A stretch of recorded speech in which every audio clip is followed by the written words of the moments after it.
Welcome back, everyone. Today, we're unpacking a really chilling analysis of this terrifying incident. We're going to take a deep, structural look into the viral Bhangarh Fort case that has left so many people completely stunned. We're breaking down exactly what happened using the very source material that documented this horrific night. No rumors, no myths, just the terrifying anatomy of what two skeptical friends experienced when they crossed a line they absolutely shouldn't have. Okay, let's dive into this. Just think about this ominous warning given by the old guard of the fort. He told them, "Some things are such that after seeing them, a man is never the same." Imagine hearing that just before the sun sets, standing right at the gates of a place notorious for its dark history. It perfectly establishes the grim, eerie tone of this entire story. It's a classic threshold moment, that final chilling warning before stepping over into the unknown. So moving into Section 1, Bhangarh's terrifying challenge. This whole ordeal begins with two friends, Karan and Aditya, and these guys were complete skeptics. Their only goal, to spend the night locked inside India's most notoriously haunted fort to shoot a viral video entirely debunking the existence of ghosts. They genuinely thought the whole thing was just local superstition designed to scare tourists away. And this brilliantly illustrates the sheer clash of mindsets right at the gates. You have Karan and Aditya's pure hubris, just laughing it off and claiming they're only there for a video, and that ghosts simply aren't real. Contrasted against that is the incredibly grim, highly specific warning from the guard. Leave before sunset, and whatever you do, do not follow the sound of anklets. But despite this incredibly chilling advice, the boys just brushed it off. The guards walked away, the massive iron gates locked shut, and they were sealed inside. All right, Section 2, the night's first terror. As the sun completely dips below the horizon, the fort empties out entirely. The security guards lock everything up for the night. Now, it's just Karan, Aditya, and the creeping darkness. They flip on their flashlights, prep the cameras, and their ill-fated investigation officially begins.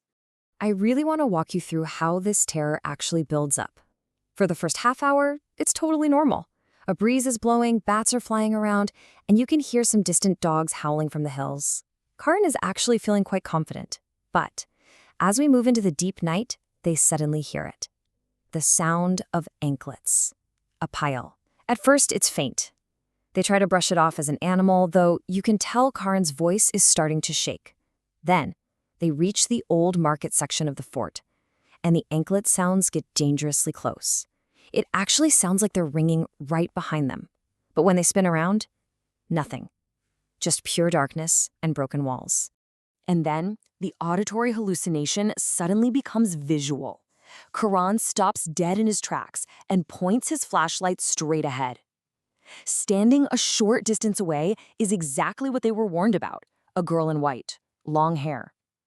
She isn't looking at them. She's completely silent and standing absolutely unnervingly still. Aditya loudly calls out to her, asking if someone else is trespassing in the fort. Zero response. Instead, she slowly starts walking toward an old temple. They actually follow her into the shadows, but the moment they reach the temple steps, she has completely vanished into thin air. So the crucial point here is what happens next. Desperate for logical answers, Aditya whips out his camera and plays back the footage they just recorded of the chase. Karan is visible, Aditya is visible, the ruins of the old temple are completely visible, but the girl in white, she is completely missing from every single frame of the video. It literally looked as though the two boys were running around chasing absolutely nothing. This is the exact moment the psychological horror truly sets in. They realized they were pursuing an entity that couldn't be captured by a physical lens.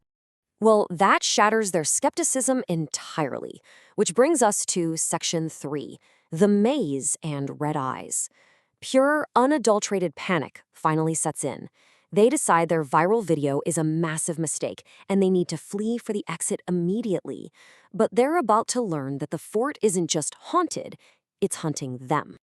They're suddenly caught in this bizarre, supernatural spatial loop. First, they confidently walk toward the direction of the exit gate. They walk for a solid 5 minutes down a completely different path. Yet somehow, they inexplicably end up standing right back in front of the exact same temple. The claustrophobic dread here is unimaginable. No matter which path they took, the fort warped around them, feeding them right back to where they started. They were literally trapped in a supernatural maze. And then, the terror gets physical. It's a textbook case of close proximity terror. While stuck in this loop, they hear a woman sobbing from a dark, empty, half-broken room. They investigate, shining a flashlight into the void. The room is totally empty, but the crying continues, and suddenly the sound is right next to Aditya's ear. He turns, and for one terrifying second, sees a pale face, black eyes, and a weird smile right beside him, before it completely vanishes. They completely lose their nerve at this point. They just sprint blindly into the pitch-black darkness, terrified beyond belief, doing whatever they can to put distance between themselves and that empty room, which leaves us with one chilling question. Was there someone else in the fort? The terrifying answer to that question? Yes.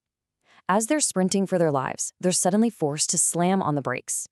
Blocking their path is a massive crowd, specifically 20 to 25 people.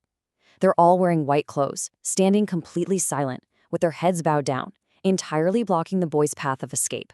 Aditya is desperately stammering, asking who they are, but not a single one of them answers. Then simultaneously, all 20 to 25 people slowly lift their heads, and the boys just let out a scream, because the entire crowd has completely red eyes. Like they had no pupils at all, just an impossible, demonic gaze fixed right on them. We now enter the climax of the night. Section 4, Terrifying Morning and Shadow. Running on pure adrenaline and absolute terror, the boys scramble up the stairs of an old palace, seeking the highest possible refuge on the roof. Now, what's really interesting about this is the scale of the horror once they look down from the roof. The courtyard is no longer just 25 people, it is now filled with hundreds of unmoving figures, all silently staring up at them. The sound of anklets is suddenly echoing everywhere. Women are crying, then breaking into laughter. Unending whispers fill the night air. It's a paralyzing sensory overload. Karan and Aditya spend the rest of the night trapped up there, not daring to move a single muscle, enduring pure psychological torture. The contrast here is just staggering. One moment, they're enduring absolute chaotic terror, surrounded by hundreds of staring entities and maddening noises. The next, the very moment the first ray of sunlight hits the fort walls, absolute silence. They look down into a completely empty courtyard. It was as if absolutely nothing had happened. The entities, the sounds, the dread, all gone in a flash of light. They rush down the stairs and sprint straight to the exit gates. The old guard is there, standing just as he was the evening before. But when he looks at them, the color completely drains from his face. He's genuinely shocked, and he mutters this unforgettable sentence in a grim whisper. You both are very lucky to be alive. Let's move on and see how this builds, because escaping the physical walls of the fort wasn't the end of the nightmare. They return home traumatized but seemingly safe. Trying to make sense of what just happened, they decide to check all their camera recordings. Most of it is totally normal, showing just empty ruins. Then, they watch the footage of themselves sitting up on the roof, totally paralyzed with fear. In that footage, there was a tall, dark, completely motionless shadow standing right behind them on the roof, for hours, perfectly still, and they never even saw it. To this very day, neither Karan nor Aditya has dared to play that video again. Which leaves us with this final, truly unsettling thought to wrap up our analysis of this terrifying incident. If your camera captured a dark, silent shadow standing right behind you, would you ever dare to press play again? Thank you so much for joining me as we unraveled this story. Keep asking questions, keep analyzing, and I'll catch you in the next one.